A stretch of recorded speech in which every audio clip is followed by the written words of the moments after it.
Hi, my name is James Kruth. I work for AIS, and I'd like to talk to you guys a little bit today about using WordPress as a simple CMS. You know, we've seen a lot of complex and very powerful CMSs. WordPress is actually a viable option for very simple sites, simple content, sites with limited amounts of content. WordPress is originally blogging software, and as they've released throughout the years, it's actually grown beyond that. Especially people originally started pushing it forward, trying to do more and more and more with WordPress, and the developers responded by making it more complex, or at least a little more complex, so it can handle some of these more CMS-like tasks. As I said, it's appropriate for organizations with a limited amount of content. If you've got a lot of content and a complicated taxonomy, you are probably going to want to look at some other CMS.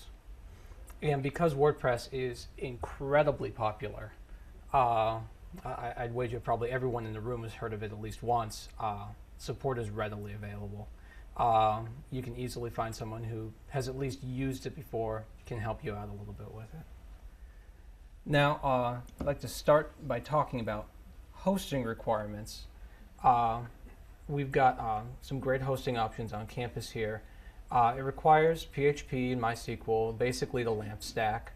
You know, we've got options on campus through ATS. We can go that route. You can also go with a third party, or you can roll your own server. So there are really a lot of options, and you've got a lot of flexibility in how you host this, as long as you don't mind being limited to the LAMP stack, or at the very least PHP and MySQL. Hosting through ATS is reasonably priced. I actually set up a demo site with the help of ATS for the purpose of this presentation. It was really great. I wanted to see, you know, I didn't know really anything about the site, how it would all fit together. They were able to set up the site and the database for me. One potential downside with hosting through ATS is I had to actually yesterday do a manual upgrade. There was a security release. There was a security update released just yesterday. But I've been told that they're working on getting FTPS support, which will mean that a lot of the upgrading can be done automatically. So hopefully we'll see that capability sometime here in the future. And you also get, you know, the nifty MSU domain name, which might be a problem if you're going with a third party. WordPress.com is also a viable option. I can't necessarily say if there are going to be university policy issues with hosting through a third party. I'm not sure about that. But it is free for the most basic packages. You can, you know, upgrade to premium support, which allows you to, you know, tweak some things. There's no setup needed. One of the nice things is that all the upgrades are handled automatically, so you don't have to worry about any of that. And I believe with a little bit of DNS hacking that you could make an MSU domain name work with a WordPress.com hosted site. Let's see. Moving forward here, I've talked a little bit about maintenance. Now, I think it's really important when you talk about WordPress to talk about maintenance. Back in 2007 and 2008, WordPress had a really bad reputation. They were releasing security updates all the time. People kept on finding bugs, I believe, in the 2.0 chain for probably, you know, almost every 2 to 3 weeks. They would release a new security update. Things have really changed in the past couple years, and it's really promising. Not only have they started with having integrated automatic upgrades, or nearly automatic. You basically, it's press a button, fill out a few fields in your web interface, and you're upgraded. The manual upgrades are relatively simple as well. You end up basically just having to load up you know, an FTP or SFTP client, and uploading deleting a few files and uploading a few files. It's pretty painless. Vulnerabilities are being fixed very quickly now. The vulnerability that was addressed yesterday was a 0-day vulnerability. It was fixed the same day. And for the 3.0 chain, which is what we're on right now, there's only been one security release in the past. I believe it was released in June, and this is now December. So there's been one major security hole has been found, which is pretty good when you're talking about an open source system that everyone is pushing at and is very popular.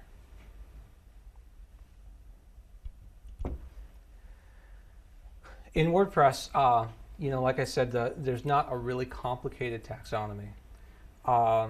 Instead, what you've got are basically pages and posts.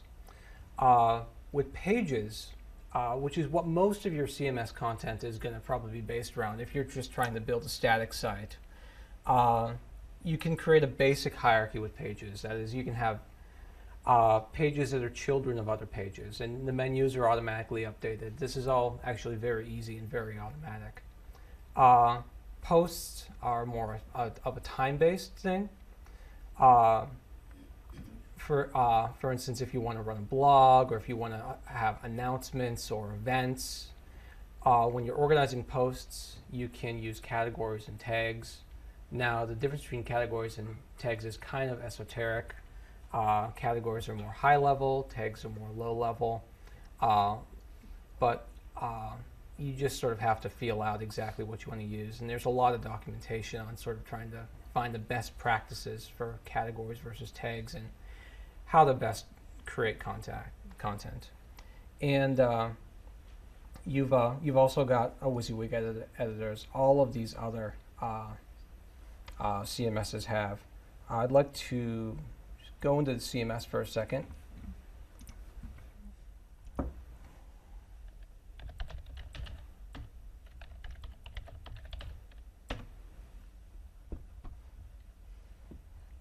And we'll just log in. This is just, I picked Snow, thought it was appropriate for today. I just want to show a little bit of the admin interface here and how you go about creating content. Again, sort of focusing on the ease of use aspect here, and that it's really pretty simple for someone who's not incredibly familiar with CMS software. Off to the right here, you've got posts and pages, and those are really the two main things you're going to worry about. So if you want to make a new page in here, basically you just click on pages and you add a new page. I'll take a look at a page. This actually came with the install here. You can see that we've got a nice WYSIWYG editor. Actually, let me show you a better example here. Let's look at this.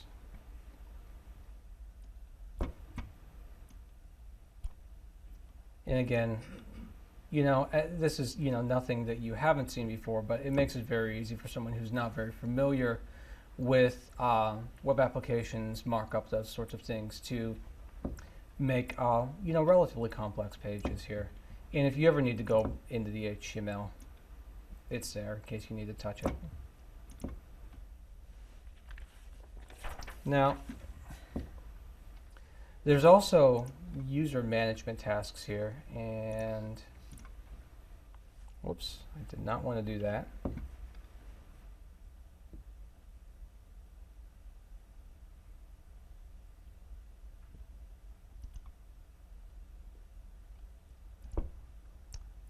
I'm actually not very good at PowerPoint. Not sure if anyone actually knows how to. No, well, sorry about this.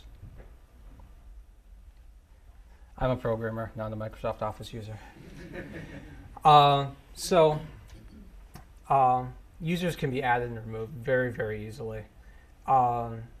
Registration can be disabled, especially if you're making a site that is going to be for a small department, something where you just want to highlight what you're good at, or your staff or events or something. You really don't want people to register. The standard roles are available there, and I've sort of outlined them here. And plugins are available to extend the security system to. I have looked at the plugins surrounding security. There are Active Directory plugins out there. I believe there are some Kerberos plugins as well. It should be possible, with a little bit of work, to integrate into the university authentication system. But again, that's not something you're going to probably find a plugin for. But if you've got a more standard authentication system, Active Directory or something, it's actually not too difficult to integrate your security into Active Directory if that's what you'd like to do. Theming. Theming is actually a big topic. There are a lot of free themes available for WordPress, and I looked for a few minutes and I wasn't able to find a MSU theme with the new UR specification. Oh, it looks like someone might have one.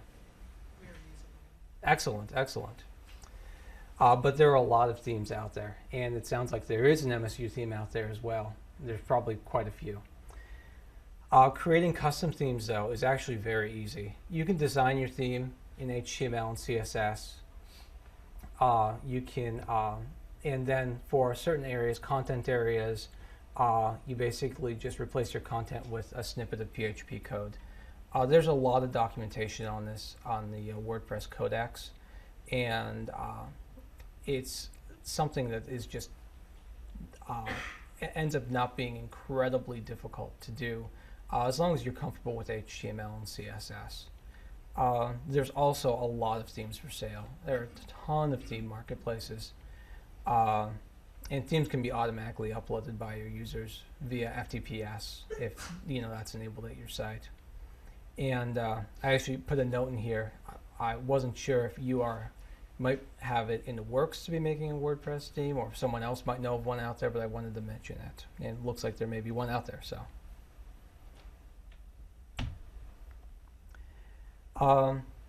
extending WordPress is actually a very common topic. There's over 12,000 plugins listed. There are a lot of different plugins, a lot of different topics that they cover. Just a few: SEO customization. You can integrate Google Analytics with a plugin. You can add contact forms, e-market plugins. I mean, everything that you've seen here today already, as far as plugins are concerned, there's probably a plugin for WordPress. There are plugins that will make WordPress much, much, much more complicated than it starts out as. And there are a lot of people who are trying to push WordPress to the level of complexity that something like Joomla or Drupal is working at. So with a plugin system is very powerful. Bert mentioned a few examples as far as things that people need to create all the time. And so I'm going to switch back to the browser here and show a couple examples here.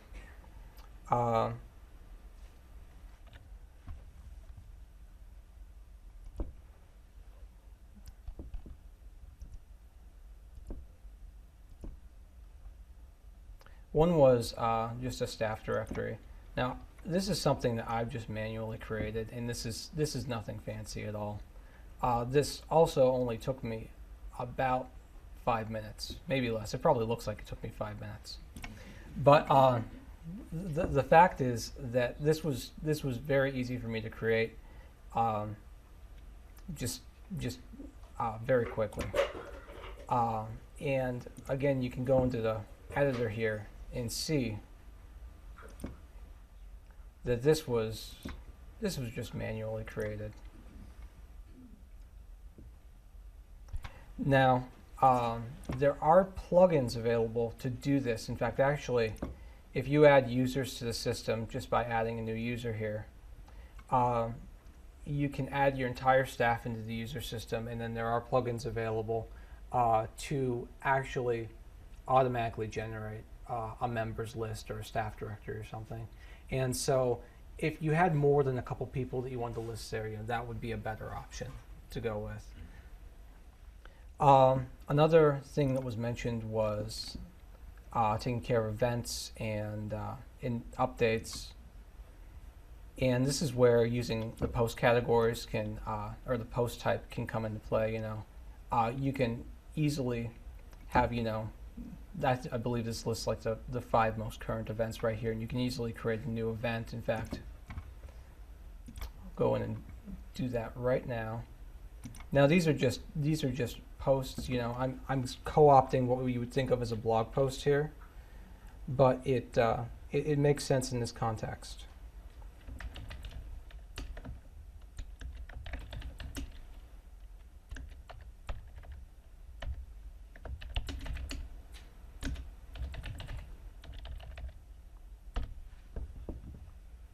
And so all I'm going to do here is check the event category. That's not really incredibly important. It's just a category I've made to sort of keep things organized.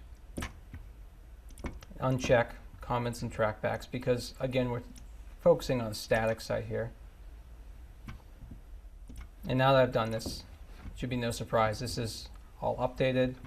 See a new block, new entry in the block over here. And so a very easy way to have events, news updates, those sorts of things on your site. One other thing I did want to point out is with the page hierarchies. You can see that as I created a child example here of the About page, and the menu item was automatically added. So you can actually create a fairly extensive site with a hierarchical organization very easily. I want to bring up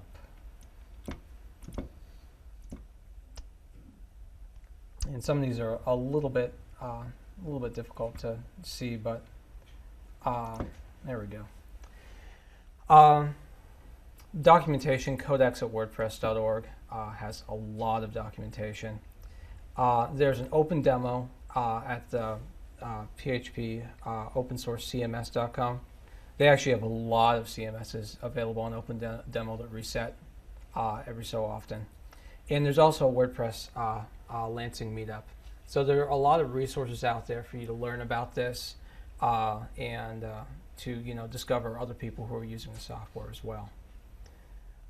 So at this point, I'd kind of like to open it up for questions if there are any, and thank you for your time.